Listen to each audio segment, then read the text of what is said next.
오늘은 놈 한인 장로교회가 태동된 지 29주년이 되는 날입니다. 미국 안에 놈이라고 하는 조그만 한인 커뮤니티 속에서 한인들만을 위한 한인 교회가 있다는 것만으로도 얼마나 복된 일입니까? 이런 말이 있어요. 미국인 3인이 있으면 법을 만들고, 중국인 3인이 있으면 식당을 오픈하고, 한국인 3인이 있으면 교회를 세운다. 그래서 이제 오래전에 한인 인구도 몇 되지 않는데 우리 오정묵 장로님 가정에서 시작해서 설립된 지가 벌써 29주년이 되었습니다. 그간에 많은 분들에게 복음을 증거했고 또 이곳에서 신앙생활 하고 갔던 분들이 한국에서나 그리고 또 미국 각지에서 직분자로서 일하고 계십니다. 목사님이 되신 분도 계시고 장로님이 되신 분도 계시고 또 학생들은 또 집사님들로 많이 열심히 교회 봉사하는 일꾼들이 있는 것을 보면 농교회가 결코 헛되지 않았구나. 그간에 우리가 뿌린 씨앗들이 결실들이 참 놀라운 것을 감사드립니다. 따라서 합시다. 교회는 하나님이 세우시는 구원의 방주입니다. 주님께서 피로 값주고 대속 제물이 되심으로 교회가 세워졌습니다. 그리고 이 교회를 위해 하나님께서 구원을 주셨습니다. 그래서 교회에서 주님의 몸을 우리가 발견할 수 있는 것이고 또 주님은 교회의 머리라고 말씀하시는 것이죠. 그런데 이곳에 주님께서 하나님의 복음을 증거하는 놈 한인 장로교회를 허락해 주셨는데 이것이 얼마나 놀라운 일입니까? 솔로몬도 성전을 짓고 싶었지만 다윗도 성전을 짓고 싶었지만 솔로몬에게 맡겨서 일하게 했던 그 하나님의 놀라운 역사하심.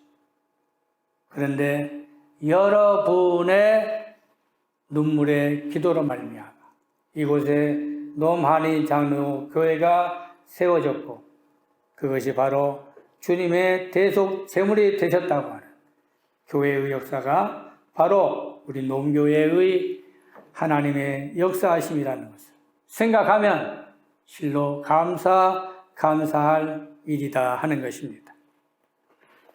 그런데 21세기를 들어서면서 오늘 이 교회에 있었던 말세의 교회의 역할이 무엇인가 하는 것을 오늘 본문 말씀 1절 안에서 우리가 몇 가지를 생각해 볼 수 있다고 하는 것입니다. 오늘 본문 말씀은 여러분 잘 아시는 말세의 현상에 대한 주님의 말씀이죠. 그런데 1절에 이렇게 예수께서 성전에서 나와서 가실 때에 제자들이 성전 건물들을 가리켜 보이려고 나왔다는 말씀으로 시작되고 있습니다. 여러분이 이 구절을 어떻게 보셨는지는 모르지만 저는 이 구절을 볼 때 예수께서 성전에서 나오셨다. 이 말씀을 깊이 묵상해 보았습니다. 예수께서 성전에서 나오셨다. 물론 그 당시의 상황에 대한 기록을 설명했지만 이 말씀을 영적으로 우리가 바라볼 때 왜 성전 안에서 장차 일어날 일에 대한 말씀을 하시는 게 아니라 성전에서 나와서 말세의 현상에 대한 말씀을 하셨을까? 말세에 있을 교회의 현상의 하나의 예표를 주님이 보여주시는 것은 아닐까? 우리가 마태복음 강해를 올 들어 계속하고 있습니다. 지난 23장까지 내용을 보면 부패 타락한 바리새인들을 향해 주님의 탄식과 저주가 터부어졌습니다. 그리고 연이어 하시는 말씀이 말세에 대한 주님의 경고로 이어지는 것이 오늘 24장의 말씀인데, 왜 말세의 현상에 대한 주님의 경고의 행동에 주님이 성전에서 나오셨을까? 그것은 어떤 의미에서 보면 말세의 현상은 첫 번째, 주님이 교회를 떠나실 수 있다는 것을 표현하는 말씀일 수 있습니다. 말세 때는 주님이 교회에 떠나신다. 여러분은 이 말씀을 어떻게 생각하십니까? 주님이 계시지 않는 교회가 어떤 교회일까요? 그리고 말세의 현상 중에 주님이 계시지 않는 교회가 어떤 교회의 모습일까요? 물론 여기서 말씀하시는 교회라는 것은 건물만을 의미하는 것은 아닐 것입니다. 우리들의 심령, 성도들의 중심에 계셔야 하는 주님, 그 주님이 계시지 않는다면 우리들의 삶이 어떠할까를 생각해 보자는 것입니다. 요즘에 교회 안에서 상상할 수 없는 일들이 많이 일어나고 있습니다. 성도 안에서, 성도들 생활 속에서도 상식도 통하지 않는 일들이 많이 일어나고 있습니다. 말세의 성도의 모습이 어떠해야 할 것인가? 오늘 이 주님의 말씀 속에서 우리 자신을 한번 깊이 묵상해 볼 수 있는 말씀이라는 것입니다. 두 번째, 말세의 현상에는 성전이 완전히 무너질 수 있다는 거예요. 2절로 가면 대답하여 이르시되 너희가 이 모든 것을 보지 못하느냐? 내가 진실로 너희에게 이르노니 돌 하나도 돌 위에 남지 않고 다 무너뜨려지리라. 성전의 돌이 하나도 돌 위에 남지 않고 무너진다는 것은, 물론 이 말씀에 대한 해석은 기원 후 70년에 로마의 디도 장군에 의해서 망할 예루살렘을 상징했다고 하는 해석자도 있습니다만은, 저는 이 말씀을 단지 AD 70년에 이미 끝나는 말씀으로 보지 않고, 그때 그 사건이라 할지라도 우리가 먼 산을 바라보면 봉우리 하나가 보이는 게 아니라 여러 봉우리가 보이듯이 그 당시의 말씀도 되지만 장차 이루어질 오늘 우리가 지금 살고 있는 이 시대에도 이 말씀을 우리가 한번 깊이 묵상해 볼 수 있는 말씀이라는 것입니다. 성전이 완전히 무너진다. 종말의 현상에 이런 역사들이 일어날 수 있다는 것이죠.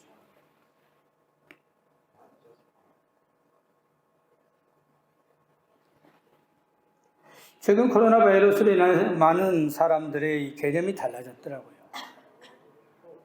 교회의 성도들의 생각도 많이 달라졌고, 목회자들의 목회 패러다임도 많이 달라졌을 때, 제가 2주간 한국에 있으면서 목사가 어디 가겠어요? 다 교회를 가는 거 아닙니까? 친구 교회들, 또 목회자들 모임들, 선교 단체 모임들. 근데 분명한 것은 코로나 바이러스 이전의 때와 코로나를 겪으면서 지금의 생각은 전혀 극과 극이라는 것입니다. 수많은 교회의 문들이 닫혔고, 교회를 폐쇄한 교회가 12,500교회라고 하더라고요. 목회자들이 교인들을 기다리고 있는데 교인 구함이라는 단어도 사용하고 있더라고요. 교인 구함. 이미 교회 밖을 떠난 성도들이 코로나 바이러스가 이제 사라져가는 이때에 교회를 찾아오지 않는답니다. 대부분 제가 갔던 교회들이 500 내지 1000명 정도의 교회, 많게는 1500. 대형 교회는 아니고 중견 교회라고 볼 수 있죠. 1500석이면 굉장히 큽니다. 그런데 주일 예배 때도 일부만 앉아서 예배드리는 교인들이 다 어디 갔습니까? 직분자들이 다 어디 갔습니까? 그러한 모습을 바라보면서 교회 문이 닫혔다는 이 말씀이 주님이 말씀하신 의미는 아닐까? 선교의 문도 닫혔습니다. 세계 각지에서 선교하던 선교사님들이 다 한국에 와 있더라고요. 근데 공통적인 것이 후원했던 교회, 후원을 받았던 선교사님들이 전부 다 한국에 돌아가 있더라고요. 선교사님도 자발적으로 독립해서 자주적으로 홀로 열심히 뛰신 분들은 남아 계셨더라고요. 매달 생활비를 지급하고 예배당을 지어주고 하는 선교사님들, 그런 선교사님들은 우리가 다 기브업하고 선교지를 떠나 한국으로 다 가 계신 모습을 보았습니다. 오늘 주님께서 성전에서 나와서 하시는 이 말씀을 보면서 우리 노음교회는 어떻게 이 말세에 해야 할 것인가? 오늘 이 말씀을 깊이 묵상하면서 몇 가지를 생각해 보자는 것입니다. 말세 교회의 역할, 첫 번째. 그것은 절대 미혹되지 않도록 영적 무장을 든든히 해야 한다는 것이죠. 4절 말씀에 이렇게 말합니다. 어느 때라고 하는 말씀에서 그때 주님이 4절에 예수께서 대답하여 이르시되 너희가 사람의 미혹을 받지 않도록 주의하라. 사람의 미혹이라는 것. 이 말은 다시 말하면 말세의 때에는 많은 사람들이 미혹당하여 넘어진다는 것이죠. 미혹을 물리칠 수 있는 것. 그것은 바로 영적 무장밖에 없습니다. 좀 더 기도하고, 좀 더 말씀 보고, 좀 더 우리가 영적으로 무장하는 것. 이게 오늘날 우리가 해야 할 말씀 훈련이라는 것이죠. 우리 농교회는 자랑할 것은 별로 없지만 말씀 훈련은 참 많이 하고 있습니다. 그간에 1년에 3차례 성경을 보신 분도 계시고 심지어 적게는 2번 이상은 성경을 보시기에 모에도 30번 내지 40번은 우리 성도들이 다 성경을 다 보신 분들이 그 말씀 부여잡고 정말 미혹된 영에 넘어가지 아니하고 굳건히 교회를 지켜가는 여러분 되기를 주님의 이름으로 기도합니다. 아멘. 두 번째, 어떤 난리 속에도 두려워하지 말라. 그 다음에 나오는 난리 현상들이 반복되고 있죠. 민족이 민족을, 나라가 나라를 대적하여 일어나게 곳곳에 기근과 지진이 있으리니 이 모든 것은 재난의 시작이다. 최근에 우리 주위에 둘러보십시오. 상상할 수 없는 많은 재난들이 일어나고 있습니다. 어떻게 21세기에 전쟁이 일어납니까? 그러나 전쟁이 일어났습니다. 언제 끝날지도 모르는 전쟁. 많은 사람들이 죽습니다. 이제는 핵을 터뜨리겠다고 핵을 만지작 하는 자들이 얼마나 많은지요. 한순간 착각하면 빵 눌리면 전 세계가 핵으로 뻥 터지는 그러한 조짐이 보여주고 있습니다. 아시아권에도 전쟁의 조짐이 일어나고 있고 유럽에도 전쟁의 조짐이 일어나고 있습니다. 안전지대가 없는 이때 민족이 나라를 대적하여 일어난다는 이 말씀은 결코 남의 이야기가 아니라는 것이죠. 그뿐일까요? 불로 난리가 나는 시대가 되어버렸어요. 여기서 불, 저기서 불. 이렇게 불이 난리가 날 정도의 그러한 상황이 어느 때 있었던가. 최근에 일어나는 현상들이죠. 또 물로 현상들이 막 일어나고 있습니다. 나라의 3분의 2가 물에 잠기는 나라가 있는가 하면 유럽 전 지역이 물바다가 되고 미국도 물바다가 되고 한국도 얼마 전에 물바다가 되었습니다. 그런데 이 현상들을 과학자들은 그렇게 말합니다. 끝나는 게 아니라 이제 시작이라고요. 내년에는 더 심각해진다고 말들 합니다. 일주일 전에 유엔에서 발표한 것이 2045년에는 지구가 멸종이 시작이다 라는 발표를 우연히 보았어요. 저는 2045년이면 멀리 있는 걸로 생각해 봤어요. 그래서 지금 계산해 보니까 불과 21년, 불과 몇 년 후에. 그럼 제 나이를 계산해 보니까 살아있더라고요. 있을 것 같아요. 우리가 생각할 때 말세하면 먼 훗날의 이야기로 느껴지는데 21년, 22년, 23년 아마 대부분 이 자리에 계신 분들이 다 살아 계실 것 같아요. 그런데 그 발표가 우연이 아니에요. 과학자들이 수기해서 내놓은 발표예요. 지구의 온도가 1도가 올라간답니다. 그러면 자연현상들이 다 무너지면서 지구는 어려운 지경에 이르게 된다. 이 말을 다시 말하는 우리 생전에 주님이 오실 수 있다. 아멘 한 사람이 없네요. 아멘. 저는 제 살아생전 주님 오셨으면 좋겠어요. 제가 아파서 3시간 반 대수술을 할 때 코마 상태에 빠졌는데 저는 너무 그때가 황홀하고 너무 좋았어요. 3시간 반도 계속 걷는데 천국문을 열어주시지 않더라고요. 그런데 제가 지금까지 살아온 나라 그때 그 3시간 반 동안 천국을 향해 걸어가는 그때가 너무너무 행복했어요. 너무너무 행복했어요. 이러한 현상이 온다 할지라도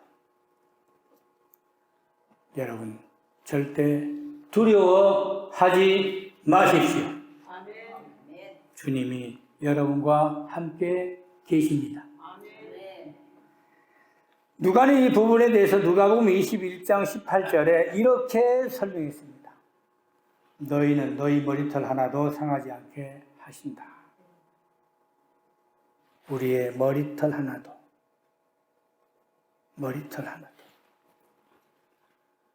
믿습니까? 아멘. 여러분의 머리털 하나도 상하지 않게 하신다고 누가는 분명히 말씀했습니다. 어떤 재난이 와도 어떤 난리가 와도 믿음으로 두려워하지 마십시오. 주님이 여러분과 함께 계신다는 것을 믿으시기 바랍니다. 7절 말씀부터 보면 자연재해에 대한 말씀으로 계속 이어지죠. 곳곳에 기근과 지진이 있다. 그렇다면 오늘 이 말씀을 통해서 이제는 우리가 어떤 결론을 가져야 할 것인가. 딱 3가지 결론입니다. 말세일수록 믿음을 지켜가자. 간단한 결론이죠. 9절 말씀이 이렇게 말합니다. 그때 사람들이 너희를 환난에 넘겨주겠으며 너희를 죽이리니 너희가 내 이름 때문에 모든 민족에게 미움을 받으리라. 말세일수록 믿음을 지키기가 어려워요. 너무너무 어려워져요. 신앙 지키기가 너무너무 어려워져요. 여러분, 환란이 있어서 어렵기도 하지만 평안해서 어렵다는 것이에요. 한국에 갔더니 너무나 평안하고 너무 좋더라고. 집 한 채가 30억이야. 나는 이제 한국 가서 못 살겠더라고. 어떻게 30억을 어떻게 3억이면 몰라요. 3억도 없지만. 한 채에 30억. 보통 목회자들 대화하는 거 보면 1억, 2억은 쉽게 이야기해요. 몇 억이면 돼? 돈 많다. 전체 차량들이 뭐 BMW, 벤츠 아니고, 놀랬어요. 다 미국에서 흔히 볼 수 있는 차지만 한국에서 보니까 유독 더 돈들이 많구나. 그런 속에서 믿음을 더 지켜갈 수 있을까? 제가 지금까지 믿음 생활한 바로는 고난과 역경이 있을 때 더 믿음을 열심히 우리가 지켜왔어요. 내가 아팠을 때 더 열심히 지켰어요. 평안하고 안락한 생활 속에서는요, 우리가 믿음을 지킬 수가 없습니다. 하나님의 강권적인 역사가 있지 않는 한은 나약한 우리들 대부분 무너지고 만다는 것입니다. 때가 어렵고 힘들 이 시기에 정말 주님을 깊이 묵상하며 믿음을 지켜가는 여러분 되시기를 주님의 이름으로 기도합니다. 두 번째, 말세일수록 우리는 복음을 전해야 한다는 거예요. 14절과 29절 말씀에 천국 복음이 모든 민족에 증언되기 위하여 온 세상이 전파되리니 그제야 끝이 온다 했으니 복음을 증거하는 것이 우리의 삶입니다. 오직 예수, 오직 예수. 29절 말씀에도 그날 반란 후에 즉시 해가 어두워지고 달이 빛을 내지 아니하며 별들이 하늘에서 떨어지며 하늘의 권능들이 흔들리는 때가 될수록 그의 환란이 닥치면 닥칠수록 복음의 지도자들이 사명을 이루면 이룰수록 이 교회를 우리가 누가 지켜야 하겠습니까? 복음을 증거하는 우리들이 복음을 증거하면서 지켜가야 할 줄 믿습니다. 세 번째 마지막 말세일수록 우리 노원교회가 해야 할 일은 교회를 지켜가자는 것입니다. 16절 말씀에 그때 유대에 있는 자들은 산으로 도망할지어다는 말씀. 왜 하필 산일까? 해석하는 분들마다 다 해석이 나름대로의 차이가 있지만 저는 산이라고 하는 것은 가장 하나님과 가까이 계신 곳. 마태복음의 전체 주제는 하늘입니다. 그러므로 마태복음의 시작이 산에서 시작됐고 마지막 끝이 산이라면 이 산이라고 하는 것은 하나님과 가장 가까이 있는 곳. 저는 그렇다면 이 산은 교회가 아닐까. 하나님과 가장 가까운 곳, 교회. 제가 한국에 있는 동안에 교회 폐쇄법이라고 하는 게 있더라고요. 민주당들이 단체로 교회 폐쇄법을 올렸습니다. 교회 폐쇄법이 뭔지 아세요? 처음 들으시죠? 저도 뭔고 깜짝 놀랐어요. 교회 폐쇄법. 말 그대로. 교회를 국가에서 폐쇄할 수 있는 법이에요. 저는 심각한 걸 느꼈어요. 국가에서 문 닫아 하면 문 닫아야 하는 거예요. 하나님의 역할을 교회, 국가가 하겠다는 거예요. 언제든지 교회를 폐쇄하겠다 하는 법을 만들겠다고 하는 것을 보면서 우리가 이제는 눈에 보여지는 건물이 아닌 우리 심령의 전을 더 굳건히 강건히 세워야 하는 것이 우리 노음교회의 역할이 아니겠는가. 설립 29주년을 맞는 이 시간, 저는 노음교회의 말세에 우리가 해야 할 일이 뭔가, 하나님이 세우셨고 또 하나님이 이곳에서 복음을 증거하셨고 또 하나님께서 우리에게 구원을 주셨다. 이제 우리는 교회를 끝까지 지켜가는 여러분 되기를 주님의 이름으로 기도합니다. 복음으로 지키고 복음을 전파하는데 지켜가고 그리고 우리가 믿음을 지켜가는 그 속에서 하나님께서 잘했다 칭찬하는 노음교회 권속들 되기를 주님의 이름으로 기도합니다. 기도합시다.